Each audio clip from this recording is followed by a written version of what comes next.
அப்படித்தான். நான் தற்கொலை பண்ணிக்கிறேன் லெட்டர்லாம் எழுதிட்டான், ரயில் முன்னாடி விழுந்துட்டான். ஏன்னா ஒரு பெண் அவனை துப்பிரிச்சான். நல்லது நல்லது, துப்பினா நல்லது. நாளைக்கு அதை விட நல்ல பெண்ணு கிடைக்கும்னு இல்லை அவன் நினைக்கணும். அவன் உடனே தமிழனுக்கு இது பெரிய மான குறைவு இல்லையா, தமிழன் புறமுதுகிட்டு ஓடியதற்கு பிறகு அடுத்த அவமானம் ஒரு பெண் வேண்டாம் என்று சொன்ன ஒன்றும் ஒரு அவமானம் கிடையாது. ரயில் முன்னாடி படுத்துட்டான். அன்னைக்குன்னு பார்த்து பாருங்க, அந்த ரயில் லேட்டு. எவனோ ஒருத்தன் பார்த்து தலையில் 2 தட்டு தட்டி வெளியில் இழுத்து போட்டான். வெளியில் இழுத்து போட்ட நேரம் ரயில் போயிடுச்சு. அப்புறம் அடுத்த நாள் ரயில் டைமை விசாரிச்சா, அடுத்த நாள் லேட்டாக தான் வரும்னாங்க. சரி பார்த்துக்கலாம், ஒரு என்னைக்கு டயத்துக்கு வருதோ அன்றைக்கி போய் தற்கொலை பண்ணிக்கலான்னு வீட்டுக்கு போயிட்டான். அப்புறம் எல்லாம் படித்தா செமஸ்டர் எக்ஸாம் அதுக்குள்ளே வந்துருச்சு. அப்பா சொன்னார், காசு கட்டியிருக்கேன், பரீட்சை எழுதுறேன்னா தோலை உரித்து உப்பு கண்டம் தடவிடுவேன்னு. பரீட்சை தான் பாஸ் பண்ணிட்டான், வேலை கிடச்சிருச்சு. அவங்க வீட்டிலே பார்த்து கல்யாணம் பண்ணி வச்சாங்க. 5 வருஷம் ஆச்சு, பிள்ளையும் பிறந்துருச்சு. அந்த ரயில் தண்டவாள வழியாக ஒரு நாள் போனான். பக்கத்தில் இருக்கிறவங்களை கேட்டான், இப்போல்லாம் ரயில் டைமுக்கு வருதான்னு கேட்டான். அந்த தடத்தில் இப்போ விமானமே வர ஆரம்பிச்சிருச்சு. இந்த ரயில் இனிமேல் நமக்கு தேவையில்லை நண்பர்களே. நீங்கள் சில சமயம் இன்னைக்கு ரொம்ப பெருசாக தெரிகிற விஷயம் உங்களை நீங்களே 5 வருஷம் கழித்து வச்சுக்கிட்டு திரும்பி பார்த்தா ரொம்ப சின்னதாக தெரியும். இன்னைக்கு தான் ரொம்ப பெருசாக தெரியுது. கோமதி என்னோட பேச மாட்டேன்னு சொல்லிட்டாயா, உயிரோட வாழவே எனக்கு பிடிக்கலன்னு இன்னைக்கு சொல்லிட்டு இருப்பான். 5 வருஷம் கழிச்சு பார்த்தா கோமதி எங்கே இருக்குன்னு நமக்கு தெரியாது. இன்னைக்கு ரொம்ப பெருசாக தெரிகிற விஷயங்களை அழாதீங்க, முதல்ல அழாதீங்க. இதை நான் பெண்களுக்கு ரொம்ப சொல்லணும்னு நினைக்கிறேன். நம்ம உரிமை கேட்குறோம்ல, நிறைய உரிமை கேட்குறோம்.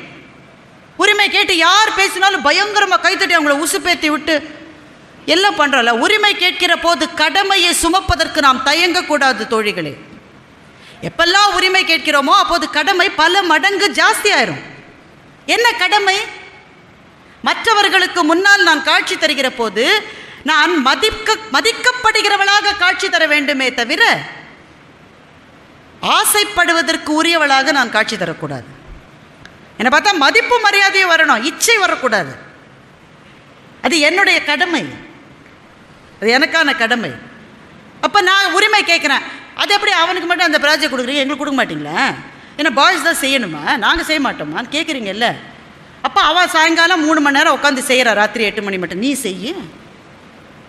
அப்போ மட்டும் 5 மணிக்கு வீட்டுக்கு போகலன்னா எங்கள் ஆத்தா தொடப்பத்தாலேயே அடிக்கட்டும், வாங்கிக்கோ, அடிக்கட்டும். உனக்கு ப்ராஜெக்ட் வேணும்ல, அப்போ நீ 8 மணி மட்டும் வேலை செய்யணுன்னா நீ 8 மணிக்கு தான் வேலை செய்யணும். கடமைகளை சுமக்கிற நேரத்தில் கண்ணீரை விட்டு விட்டு கடமையிலிருந்து தப்பித்துக் கொள்ள நினைக்கிற பெண்கள் உரிமை கேட்பதற்கே லாயக்கில்லாதவர்கள்.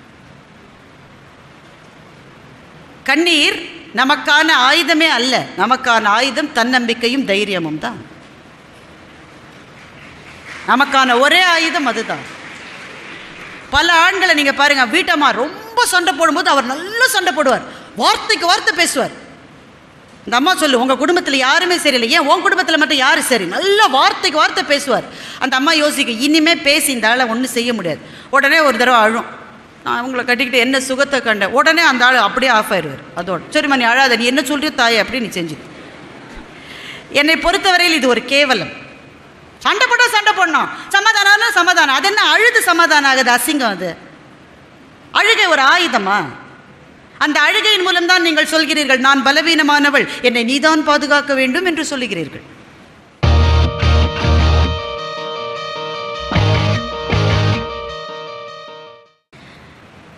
இங்கே படிக்கிற எல்லாருக்கும் தெரிஞ்ச ஒரு விஷயத்தை தான் நான் சொல்ல போகிறேன். நம்முடைய சமூகத்தில் ஆண்கள் 2000 வருஷங்களாக படித்து கொண்டு தான் இருக்கிறார். ஒரு ஆண் சில சமயம் ஜாதி அடிக்கில் ரொம்ப கீழே இருக்கிறவர்களை படிக்க நாம் அனுமதிக்கவில்லை. அதை தவிர பாக்கி இருக்கிற வகுப்புகளில் இருந்த ஆண்களை நீ படிக்கக்கூடாதுன்னு யாருமே சொல்லலை. 2000 வருஷங்களாக ஆண்கள் இந்திய சமூகத்தில் படித்து கொண்டு தான் இருக்கிறார். பெண்கள் 60 வருஷமாக கூட படிக்கல. உண்மையா இல்லையா? 50-60 வருஷமாக தான் படிக்கிறாங்க. அப்போது நீங்கள் யார் யாரையோ சாதனையாளர்கள், பெண் சாதனையாளர்கள் விருது கொடுக்குறாங்களே, எல்லாம் ஃபேக். யார் சாதனையாளர்கள் தெரியுமா? உங்கள் ஒவ்வொருவரின் வீட்டிலும் நான் படித்துத்தான் ஆவேன் என்று கிளம்பிய முதல் பெண் யார்? அவதான் சாதனையாளர். உங்க வீட்டில் இருக்கா? நீங்க மேடல கூட்டி யார் யாருக்கும் ஷீல்டை கொடுத்து ஷாலை போத்துறீங்க. அதான் முன்னாடியே சொல்லிட்டு சால்வைக்கு என்ன ஆகும்னு. விருதுக்கு யார் தகுதியானவர் தெரியுமா? உங்க உங்க உங்க உங்க வீட்டில், ஒருவேளை நீங்களா கூட இருக்கலாம், உங்களுடைய குடும்பத்தில் கல்லூரிக்கு படிக்க வந்த முதல் பெண் நீங்களாக இருந்தால் உங்களை விட பெரிய சாதனையாளர் வேறு யார் இருக்க முடியும்? ஒருவேளை உங்க அம்மா வந்திருக்கலாம். உங்களுடைய இங்க இருக்கிற தம்பிகளுக்கு சொல்லிக்கிறேன், உங்களுடைய அம்மாவா இருக்கலாம், உங்க அக்காவா இருக்கலாம். அக்கா வந்திருக்காங்க. எவ்வளவு பெரிய பாராட்டுக்கு உரியவர் அவங்க இல்லையா? இப்போ இப்படித்தான் இந்த பயணம் ஆரம்பிச்சது. இப்போ 2018 என்னுடைய அக்கா தான் முதலில் என்னுடைய குடும்பத்தில் படிக்க வந்தவள் என்று இந்த தம்பி சொல்லுகிறார். அந்த தம்பிக்கே 18-19 வயசு தான் இருக்கும். அவங்க அக்காவுக்கு அதிகமாக போனால் என்ன 24-25 வயசு இருந்தால் அதிகம். இவங்க தானே பரவாயில்ல, சரியா ஆளை கூட்டி வச்சு இந்த பொண்ணு வந்திருக்கு பேசுறதுக்கு. இப்போ பாருங்க, இவங்களை விட பெரிய சாதனையாளர் வேற யார் இருக்க முடியும் சொல்லுங்க? இவங்களை விட பெரிய சாதனையாளர் யார் இருக்க முடியும்? இப்போ எங்கள் குடும்பத்தில் என்னுடைய தாய் தான் முதல்ல படித்த பெண். அதுவரை என்ன, நான் சென்னையில் இருக்கேன், அங்கே பல்லாண்டுகளாக படிக்க ஆரம்பிச்சிட்டாங்கன்னு கிடையாது. என்னுடைய தாய் தான் எங்கள் குடும்பத்தில் முதலில் கல்லூரிக்கு வந்த ஒரு பெண். என்ன காரணம்? நல்ல படிப்பு வந்தது, படிப்பில் ஆசை இருந்தது, படிக்கணுன்ற எண்ணம் இருந்தது, தீவிரம் இருந்தது. ஆனால் எங்கள் தாத்தா என்ன சொல்லிட்டாரு, ஸ்கூல் மட்டும் ஒன்று படிக்க வச்சதே ரொம்ப அதிகம், இதுக்கு மேலெல்லாம் படித்தேன்னா இதுக்கு மேலே படித்த மாப்பிள்ளை கிடைக்க மாட்டேன். அவ்வளவு நம்பிக்கை ஆண்கள் படிப்பை பற்றி. இதுக்கு மேலே படித்த மாப்பிள்ளெல்லாம் என்னால் தேட, எங்கள் அப்பா ரெடியாக தான் இருந்தார் கட்டிக்கிறதுக்கு. இதுக்கு மேலே படித்த ஆள்லாம் கிடைக்காது, படிக்க வைக்க மாட்டேன் என்று சொன்னபோது, அப்போல்லாம் இந்த +1 +2 பியூசின்னு காலேஜில் படிப்பாங்க. எங்கள் அம்மா பியூசி குயின் மேரிஸ் காலேஜ்ன்ற ராணிமேரி கல்லூரி சென்னையில், அங்கே தான் படித்தாங்க. ராணிமேரி கல்லூரியிலிருந்து ஒரு ஆசிரியை, அவங்க கிறிஸ்தவ மதத்தை சார்ந்தவர்கள், எங்கள் வீட்டுக்கு எங்கள் தாத்தா திண்ணல உட்காந்துருக்காராம். இவங்க முன்னாடி நின்று, எங்கள் அம்மா பேர் கல்பகம் ரொம்ப நல்ல மாணவி, அவங்க படிப்பை ஏன் நிறுத்துறீங்க என்று கெஞ்சி கேட்டு என்னுடைய தாயை படிக்க வைத்திருக்கிறேன். எங்கள் தாத்தாவுக்கு இஷ்டம் இல்லை. ஆனால் முன்னாடி ஒரு பெண்ணு கேட்குற போது முடியாதுன்னு சொல்ல அவருக்கு தெரியல. ஏன்னா அவர்கிட்ட பெண்கள் பேசினதே இல்லை. அது மட்டும் முதல்ல ஒரு அம்மா கேட்டோன்னா சரின்ட்டார். அப்புறம் உள்ள எங்கள் அம்மாவை கூப்பிட்டு எவ்வளோ என்னை கேட்குறா, எனக்கு இந்த பிரச்சனையை கொடுத்துட்டேன் நீ. ஆனால் வாக்கு கொடுத்துட்டேன். அந்த கால மனிதர் இல்லையா, கொடுத்த வாக்கு கொடுத்தது தான். வாக்கு கொடுத்துட்டேன், போய் தொல்லை. இப்படித்தான் எங்கள் அம்மா கல்லூரிக்கு போனாங்க. ஆனால் அன்றைக்கு ஆந்திராவும் தமிழகமும் சேர்ந்து மெட்ராஸ் பிரசிடென்சி என்று இருந்த மெட்ராஸ் பிரசிடென்சியில் MSc ஃபிசிக்ஸில் கோல்டு மெடல் வாங்கி எங்கள் அம்மா மாநிலத்தின் முதல் பெண்ணாக வந்தாங்க. இப்போ இந்த கதையை நான் ஏன் சொல்கிறேன், அதெல்லாம் போன கதை. இன்றைக்கி என்ன நடக்குது அதுக்காக சொல்லலை. இப்போது எங்கள் அம்மா படிச்சுட்டாங்கல்ல, படித்த பிறகு எங்கள் குடும்பத்தில் அடுத்த பெண் படிக்கலாமா கூடாதான்னு யாராவது கேள்வி கேட்பாங்களா? கேட்க மாட்டாங்க. இன்னைக்கு கலாரத்தி படித்த பிறகு அவங்க குடும்பத்தில் வேற யாராவது ஒரு பெண்ணை, ஐயோ எப்படி பொம்பளை பிள்ளைய காலேஜுக்கு அனுப்ப சொல்லுமா, என்ன சொல்லுவாங்க? கலாரத்தி போறாள்ல, அவ போய் படிச்சா இல்ல, அவ மேடெல்லாம் பேசி பரிசு வாங்கினா இல்ல, அப்ப நாம நம்ம பிள்ளைய அனுப்போம். அப்போ ஒவ்வொரு பெண்ணும் ஒரு ஆணும் படிக்கிற போது அந்த ஆணினுடைய வாழ்க்கை மலருகிறது. ஒவ்வொரு பெண்ணும் படிக்கிற போது பின்னால் இருக்கிற தலைமுறையே மலருகிறது. அதான் வித்தியாசம். நீங்க பாதை அமைக்கிறீங்க. நீங்க முதல்ல ஒரு பாதையே இருக்காதுங்க. இப்போ இந்த இடத்துல பாதையில் நான் நடந்தால் என்ன ஆகும்? காலில் கல் குத்தும், முள்ளு குத்தும், ரத்தம் வரும். நான் பரவாயில்ல நடக்கிறேன்னு நான் நடந்துட்டா எனக்கு பின்னால் வருகிற ஒருத்தருக்கு ஒத்தையடி பாதை கிடச்சிரும். அதுக்கும் பின்னாடி வரவர் ரோடு போட்டுப்பாரு, அதுக்கும் பின்னாடி வந்தால் 4 லேன்லேயே போயிடலாம். இன்றைக்கி பெண்களான நாம் எல்லாம் 4 லேன் டிராஃபிக்கில் டாட்டா சுமோவில் போகிற மாதிரி போகிறோன்னா நமக்கு முன்னாலே நடந்த பெண்கள் காலில் கல் குத்தி முள் குத்தி ரத்தம் தொய்ய நடந்த பாதைகளில் தான் இன்றைக்கு நாம் பயணித்து கொண்டிருக்கிறோம். அப்போ இவ்வளவு கஷ்டப்பட்டு வந்தவங்களை இன்னமும் சரியாக அந்த பாதையில் நாம் அனுப்ப வேண்டாமா என்ற கேள்வியில் தான் நிற்கிறது. ஏன் பெண்ணுக்கு இன்னமும் அதிகமான உரிமைகளை சிறப்புகளை கொடுக்க வேண்டும் என்று. ரெண்டாவது விஷயம், இங்கே இருக்கிற சில பேர் அதை சொன்னாங்க. 18 வயசு பெண்ணுக்கு பாலியல் பலாத்காரம் நடந்ததுன்றது நம்ம சமூகத்தில் காலங்காலமாக நடந்துட்டு, இன்னைக்கு நேற்றுக்கு நடந்ததில்லை. ஆனால் எது புதுசு என்றால், அல்லது எது இப்போது தான் வெளியில் வந்திருக்கிறது என்றால், 3 வயசு குழந்தையா? என்ன சார் இது? அது பச்சை குழந்தை இல்லை, அது 5 வயசு குழந்தையா? இப்படிப்பட்ட வன்முறைகள் இன்னைக்கு தான் நடக்குதா? இன்னைக்கு தான் வெளியில் வருது. இது இன்னைக்கு தான் நடக்குதுன்னு நினைக்கிறீங்களா? புதுசாக கிளம்பி இருக்கிற வன்முறையாது. மூஞ்சியில் ஆசிட் கொட்டினான்னு பேப்பர்ல வருதுனால இன்னைக்கு அது புதுசு. ஆனா காலம் காலமாக இது நடந்து கொண்டிருக்கிறது. அப்போ மனப்பான்மையில் ஏதோ ஒரு பிழை இருக்கு. என்ன பிழைங்க? ஒண்ணுமே இல்லை. கோயம்புத்தூர்ல ஒரு காலேஜ், ஒரு ஆணும் பெண்ணும் சேர்ந்து படிக்கிற காலேஜ். அல்ல ஒரு மாணவன், அவன் அங்கே படிக்கிற ஒரு மாணவி தன்னை நேசிக்கிறத அவன் நினச்சிருக்கான். ஒருவேளை அது அந்த பெண்ணுக்கும் அப்படி என்ன இருந்தாலும் நமக்கு தெரியாது. ஆனால் ஒரு கட்டத்தில் அந்த பெண்ணுக்கு தெரிஞ்சு போச்சு, இந்த ஆள் சரி வர மாட்டான்னு தெரிஞ்சு போச்சு. ஏன்? நீ 39 அரியர் வச்சிருக்க, உன்னை பார்த்தாலே சரியில்லை. அல்ல, எங்களெல்லாம் பார்த்தா பிடிக்காது, பார்க்க பார்க்க பிடிக்குன்றது சினிமாக்கு தான் சரி. எந்த பெண்ணுக்கும் உன்னை பார்த்தா பிடிக்கலையோ உன்னை பார்க்க பார்க்க சுத்தமாகவே பிடிக்காது. சினிமாவா வாழ்க்கை? வாழ்க்கை என்ன சினிமாவா தோழர்களே? முதல்ல அப்படித்தான் சொல்லுவாளுங்க, அதுக்கு அப்புறம் பாரு, நீ பின்னாடியே போய் பாரு, ஒரு நாள் இல்லை ஒரு நாள். இதெல்லாம் நடக்காது வாழ்க்கையில். முட்டாள்தனமான யோசனைகளை கையில் சினிமாவிலிருந்து வாங்கி கொள்ளாதீர்கள். உங்களுக்கு நிறைய வேலை இருக்கு. அந்த பெண்ணு பின்னாடி போகிற நேரத்தை நம்ம சேவ் பண்ணாக்க வாழ்க்கையில் நாளைக்கு நீங்கள் எங்கேயோ போய் அதை விட 100 மடங்கு பெட்டராக அந்த பெண்ணு உங்களுக்கு ரெடியாக காத்திருப்பான். இது பின்னாடி போய் டைமை வேஸ்ட் பண்ணி அவ வாழ்க்கையும் கெடுத்து நம்ம வாழ்க்கையும் கெடுத்து என்னத்துக்கு? அவன் என்ன பண்ணிட்டான், இந்த பொண்ணு சொல்லிருச்சு சரியா வராது விட்டுடலாம். அப்போ என்ன செய்யணும்? என்ன செய்யணும்? என்ன வேணான்னு சொல்லிட்டான்.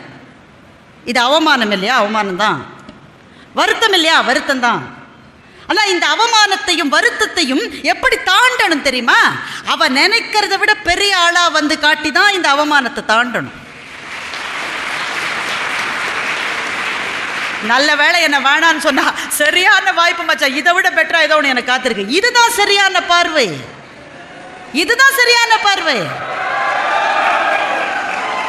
இந்த பார்வை பெண்ணுக்கும் சரியானது, ஆணுக்கும் சரியானது.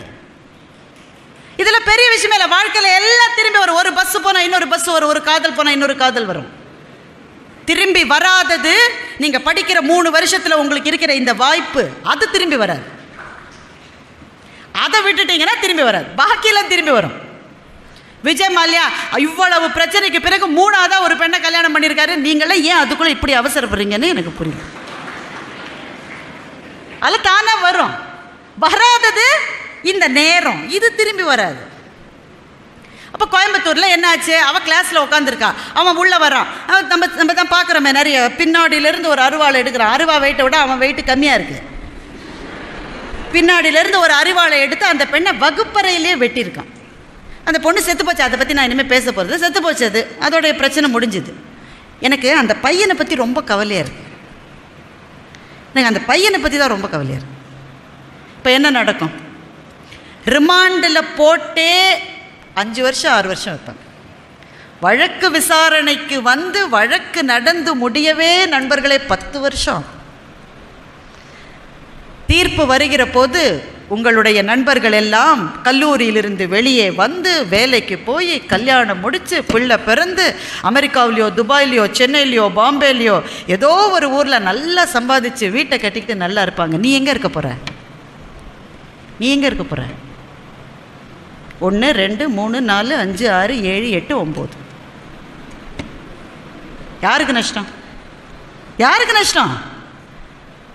அப்போ நான் என்ன சொல்கிறேன், நீ இந்த வயதில் எதிர்ப்பால் மீது ஒரு ஈர்ப்பு வருவது இயல்பு.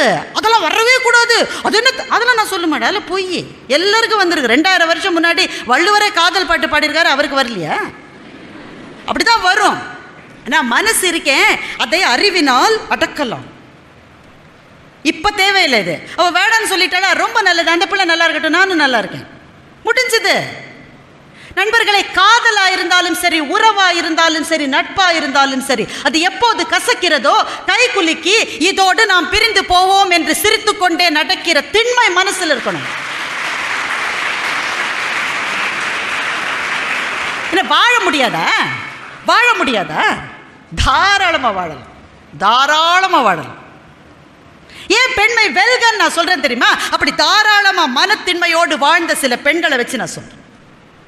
சார், நான் மேடையில் நான் பேசி சன் டிவியில் வருதுனால என்கிட்ட ஆட்டோகிராஃப் வாங்கிவாங்க, செல்ஃபி எடுத்துக்கிறேன்பாங்க. நாங்கள்லாம் பாராட்டுக்குரியவர்கள், தயவு செஞ்சு நினைக்காதீங்க. என்னை விட சிறந்த பேச்சாளர்கள் தமிழ்நாட்டில் 1000 பேர் இருக்காங்க. பாப்பையா சார் என்னுடைய டீமில் பேசி சன் டிவியில் வந்ததுனால என் மீது ஒரு புகழ் வெளிச்சம்.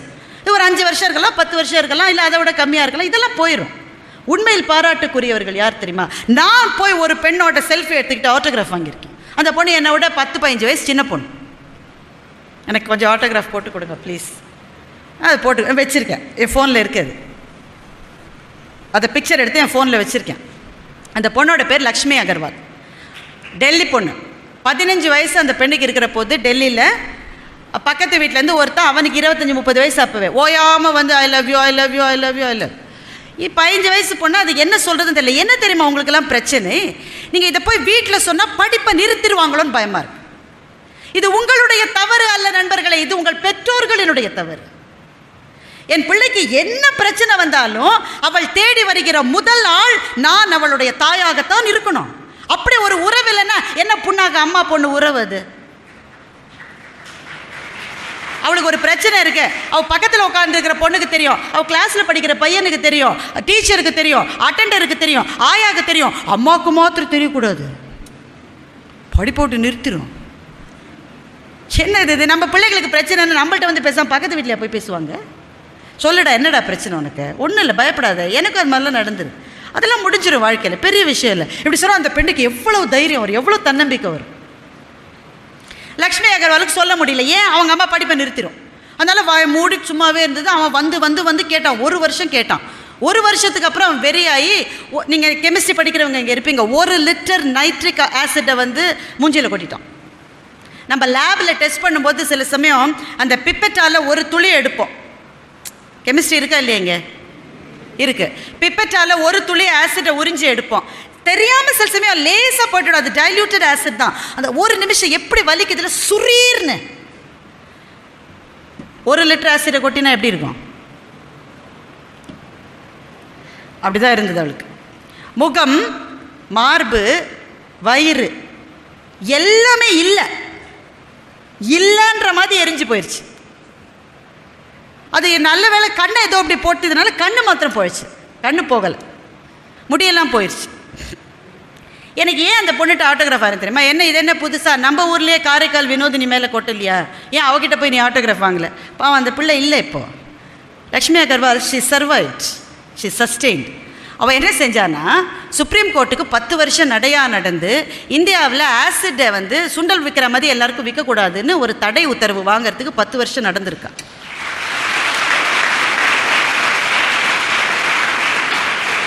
நான் ஏன் பெண்மை வெல்கன்னு சொல்கிறேன் தெரியுமா? இவ்வளவு இடர்பாடுகளுக்கு நடுவிலே தான் அவர்கள் முன்னேற்றத்தினுடைய அடுத்த படியிலே கால் வைக்க வேண்டி இருக்கிறது நண்பர்களே.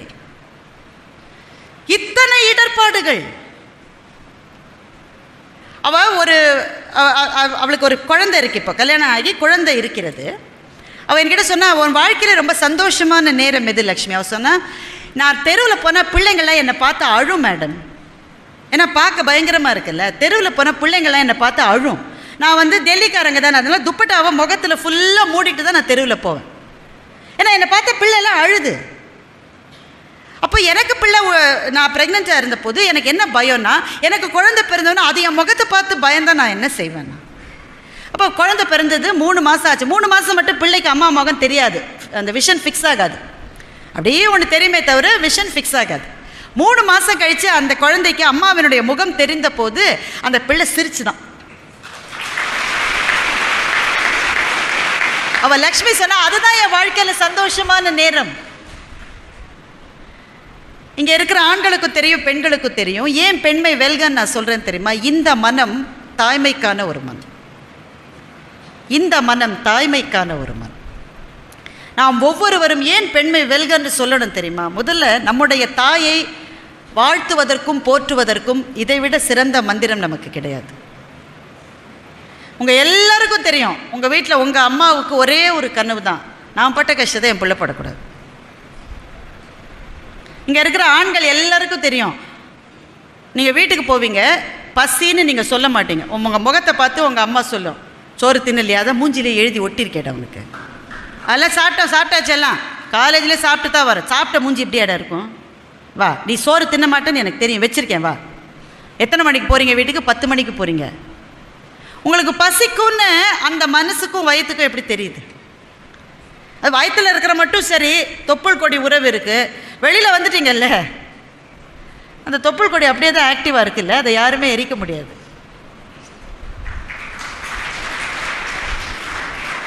அதனால் சொல்லுகிறேன், பெண்மை வெல்க. இது தாய்க்கு மாத்திரமானதல்ல, எல்லா ஆண்களுக்கும் தெரியும். தாயை போற்றுவது நமக்கு ரொம்ப எளிது, ஆனால் மனைவியை போற்றுவது ரொம்ப கஷ்டம். ஆனால் மனைவியும் ஒரு கட்டத்திலே தாயாகத்தான் ஆகிறாள். அவள் தாயாக ஆகலைனாலும் சரி, தோழியாக இருப்பாள். அவளுக்கான சம இடம் கொடுக்கிற போது வாழ்க்கை ரொம்ப நல்லா இருக்கும், ஹெல்த்தியாக இருக்கும். வீட்டு வேலைகளை பகிர்ந்து கொள்ள வேண்டும் என்று பால் பூமாலை சொன்ன போது எனக்கு சந்தோஷமாக இருந்தது. ஏன்னா அதுதான் அடுத்த கட்டம்.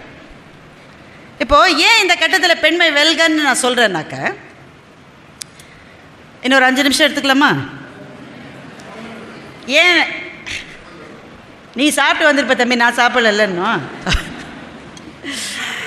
நீங்கள் நல்லா கேட்குறீங்க. இந்த மாதிரி ஆடியன்ஸ் கிடைக்கிறது எங்களுக்கெல்லாம் ஒரு பெரிய புண்ணியம்.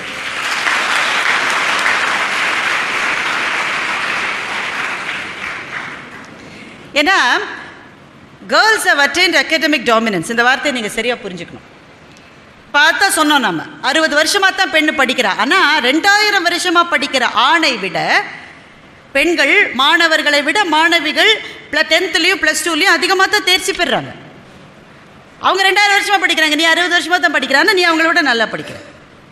மாணவர்கள் நல்லா படிக்கலன்னு நான் சொல்ல, சிலசுமே நம்ம விட்டு கொடுக்க வேண்டியிருக்கு. கூட படிக்கிற கேர்ள்ஸ் தானே நம்ம விட்டு கொடுக்க தானே வேண்டியிருக்கு இல்லையா? சில பசங்க சொல்கிறாங்க, எங்களுக்கெல்லாம் நிறைய வேலை இருக்குங்களா? அதுக்கு எங்களுக்கெல்லாம் படிக்கிறது தவிர ஒரு வேலை கூட இல்லைன்றான். நமக்கு நிறைய வேலை இருக்குது. என்ன காரணமோ, அகாடமிக் லெவலில் வந்து 2 பேரும் ஈக்குவலாக இருக்காங்கன்னே வச்சுக்கலாம். நிறுவனங்களில் பணி செய்ய போகிறீங்க, உங்களை எவ்வளோ பேர் நாளைக்கு நிறுவனங்களில் பணி செய்ய போகிறீங்க, இல்லை வியாபாரத்துக்கு போகிறீங்களா, என்ன செய்ய போகிறீங்கன்னு தெரியாது. ஆனால் ஒருவேளை வேலைக்கு என்று போனால் நிறுவனங்களில் என்ட்ரி லெவல்னு சொல்கிறோம்ல, முதல்ல போய் சேர்கிற லெவலில் ஆண் 50 பேர் இருந்தால் பெண் 50 பேர் இருக்காங்க. ஆனால் மேலே போக போக போக போக நீங்கள் பார்த்தீங்கன்னா மிடில் மேனேஜ்மெண்ட் லெவலில் 70 ஆண்கள் இருந்தால் 30 பெண்கள் இருக்காங்க. சீனியர் மேனேஜ்மெண்ட் லெவலில், அதாவது கம்பெனியினுடைய செயல் தலைமை அதிகாரி லெவலில் பார்த்தீங்கன்னா 94 ஆண்கள் இருந்தால் 6 பெண்கள் தான் இருக்கிறார். இதனால் அது மட்டும் போக முடியல. 2 காரணம். ஒன்று, சுற்றி இருக்கிற விபத்துக்கள். அதான் அந்த தம்பி சொன்னார், சிறகை விரிக்க வேண்டிய நேரத்தில் எச்சரிக்கை எச்சரிக்கை எச்சரிக்கை என்றால் எப்படி சிறகை விரிப்பது? விரிக்க முடியாது. கூண்டிலே இருக்கிற கிளி அதனுடைய ரெக்கையை அவன் கத்தரித்து விட்டிருக்கிறான். ஒரு தடவை ரெக்கையை கத்தரிக்க மறந்து போயிட்டான். அவன் கூண்டையும் திறந்து வச்சுட்டான். ஆனாலும் கிளி வெளியில போல. ரெக்கை தான் வளர்ந்துருச்சு, கூண்டை வேற திறந்து வச்சிருக்கா. போன்னு போக மாட்டேங்குது. ஏன்? பயமா இருக்கு. போய் பழக்கமே இல்லை. ஆனால் ஒரு கிளி பறந்தால் தோழிகளை 1000 கிளிகள் பின்னாலேயே பறக்கும்.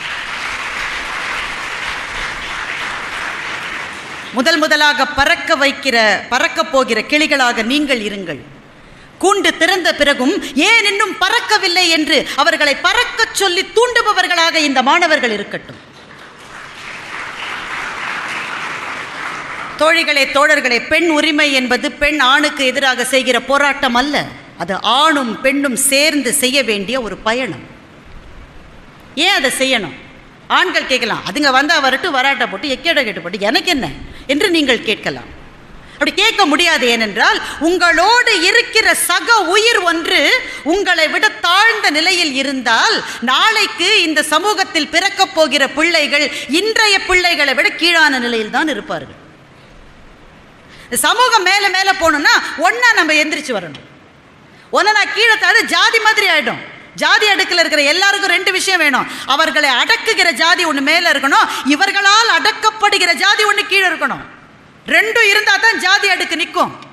ஆண் பெண் உறவு அப்படி ஆகிவிடக்கூடாது. உனக்கு கீழே நான் இருக்க மாட்டேன், எனக்கு கீழே நீ இருக்க வேண்டாம். ஆல்பர்ட் காம்யூ என்கின்ற சிந்தனையாளர் சொன்னால், எனக்கு முன்னால் நடக்காதே, உன்னை நான் பின்தொடருவதாக இல்லை. எனக்கு பின்னால் வராதே, நான் உன் வழிகாட்டி அல்ல, நானும் நீயும் சேர்ந்து நடப்போம் என்று ஆல்பர்ட் காம்யூ சொன்னார்.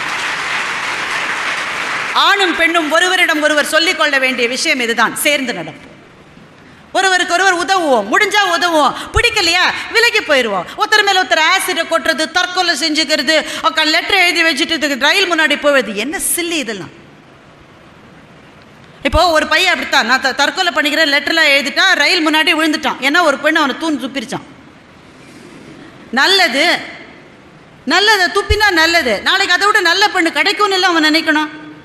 அவன் உடனே தமிழனுக்கு இது பெரிய மான குறைவு இல்லையா, தமிழன் புறமுதுகிட்டு ஓடியதற்கு பிறகு அடுத்த அவமானம் ஒரு பெண் வேண்டாம் என்று சொல்ல ஒன்றுங்க, ஒரு அவமானம் கிடையாது. ரயில் முன்னாடி படுத்துட்டான். அன்னைக்குன்னு பார்த்து பாருங்க, அந்த ரயில் லேட்டு. எவனோ ஒருத்தன் பார்த்து தலையில் 2 தட்டு தட்டி வெளியில் இழுத்து போட்டான். வெளியில் இழுத்து போட்ட நேரம் ரயில் போயிடுச்சு. அப்புறம் அடுத்த நாள் ரயில் டைமை விசாரிச்சா, அடுத்த நாள் லேட்டாக தான் வரும்னாங்க. சரி பார்த்துக்கலாம், ஒரு என்னைக்கு டயத்துக்கு வருதோ அன்றைக்கி போய் தற்கொலை பண்ணிக்கலான்னு வீட்டுக்கு போயிட்டான். அப்புறம் எல்லாம் படித்தா செமஸ்டர் எக்ஸாம் அதுக்குள்ளே வந்துருச்சு. அப்பா சொன்னார், காசு கட்டியிருக்கேன், பரீட்சை எழுதுறேன்னா தோலை உரித்து உப்பு கண்டம் தடவிடுவேன்னு. பரீட்சை தான் பாஸ் பண்ணிட்டான், வேலை கிடச்சிருச்சு. அவங்க வீட்டிலே பார்த்து கல்யாணம் பண்ணி வச்சாங்க. 5 வருஷம் ஆச்சு, பிள்ளையும் பிறந்துருச்சு. அந்த ரயில் தண்டவாள வழியாக ஒரு நாள் போனான். பக்கத்தில் இருக்கிறவங்களை கேட்டான், இப்போல்லாம் ரயில் டைமுக்கு வருதான்னு கேட்டான். அந்த தடத்தில் இப்போ விமானமே வர ஆரம்பிச்சிருச்சு. இந்த ரயில் இனிமேல் நமக்கு தேவையில்லை நண்பர்களே. நீங்கள் சில சமயம் இன்னைக்கு ரொம்ப பெருசாக தெரிகிற விஷயம் உங்களை நீங்களே 5 வருஷம் கழித்து வச்சுக்கிட்டு திரும்பி பார்த்தா ரொம்ப சின்னதாக தெரியும். இன்னைக்கு தான் ரொம்ப பெருசாக தெரியுது. கோமதி என்னோட பேச மாட்டேன்னு சொல்லிட்டாயா, உயிரோட வாழவே எனக்கு பிடிக்கலன்னு இன்னைக்கு சொல்லிட்டு இருப்பான். 5 வருஷம் கழிச்சு பார்த்தா கோமதி எங்கே இருக்குன்னு நமக்கு தெரியாது. இன்னைக்கு ரொம்ப பெருசாக தெரிகிற விஷயங்களை அழாதீங்க, முதல்ல அழாதீங்க. இதை நான் பெண்களுக்கு ரொம்ப சொல்லணும்னு நினைக்கிறேன். நம்ம உரிமை கேட்குறோம்ல, நிறைய உரிமை கேட்குறோம். உரிமை கேட்டு யார் பேசினாலும் பயங்கரமாக கைத்தட்டி அவங்கள உசுப்பேற்றி விட்டு எல்லாம் பண்ணுறோம்ல. உரிமை கேட்கிற போது கடமையை சுமப்பதற்கு நாம் தயங்கக்கூடாது தோழிகளே. எப்பெல்லாம் உரிமை கேட்கிறோமோ அப்போது கடமை பல மடங்கு ஜாஸ்தி ஆயிரும். என்ன கடமை? மற்றவர்களுக்கு முன்னால் நான் காட்சி தருகிற போது நான் மதிக்கப்படுகிறவளாக காட்சி தர வேண்டுமே தவிர ஆசைப்படுவதற்கு உரியவளாக நான் காட்சி தரக்கூடாது. என்னை பார்த்தா மதிப்பு மரியாதையும் வரணும், இச்சை வரக்கூடாது. அது என்னுடைய கடமை, அது எனக்கான கடமை. அப்போ நான் உரிமை கேட்குறேன், அது எப்படி அவனுக்கு மட்டும் அந்த ப்ராஜெக்ட் கொடுக்குறீங்க, எங்களுக்கு கொடுக்க மாட்டிங்களா? ஏன்னா பாய்ஸ் தான் செய்யணுமா, நாங்கள் செய்ய மாட்டோமான்னு கேட்குறீங்கல்ல. அப்போ அவன் சாயங்காலம் 3 மணி நேரம் உட்காந்து செய்கிறா, ராத்திரி 8 மணி மட்டும் நீ செய்ய. அப்போ மட்டும் 5 மணிக்கு வீட்டுக்கு போகலன்னா எங்கள் ஆத்தா தொடப்பத்தாலேயே அடிக்கட்டும், வாங்கிக்கோ, அடிக்கட்டும். உனக்கு ப்ராஜெக்ட் வேணும்ல, அப்போ நீ 8 மணி மட்டும் வேலை செய்யணுன்னா நீ 8 மணிக்கு தான் வேலை செய்யணும். கடமைகளை சுமக்கிற நேரத்தில் கண்ணீரை விட்டு விட்டு கடமையிலிருந்து தப்பித்துக் கொள்ள நினைக்கிற பெண்கள் உரிமை கேட்பதற்கே லாயக்கில்லாதவர்கள்.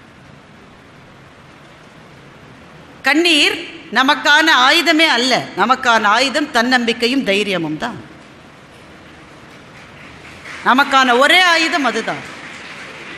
பல ஆண்களை நீங்கள் பாருங்கள், வீட்டம்மா ரொம்ப சண்டை போடும்போது அவர் நல்லா சண்டை போடுவார், வார்த்தைக்கு வார்த்தை பேசுவார்.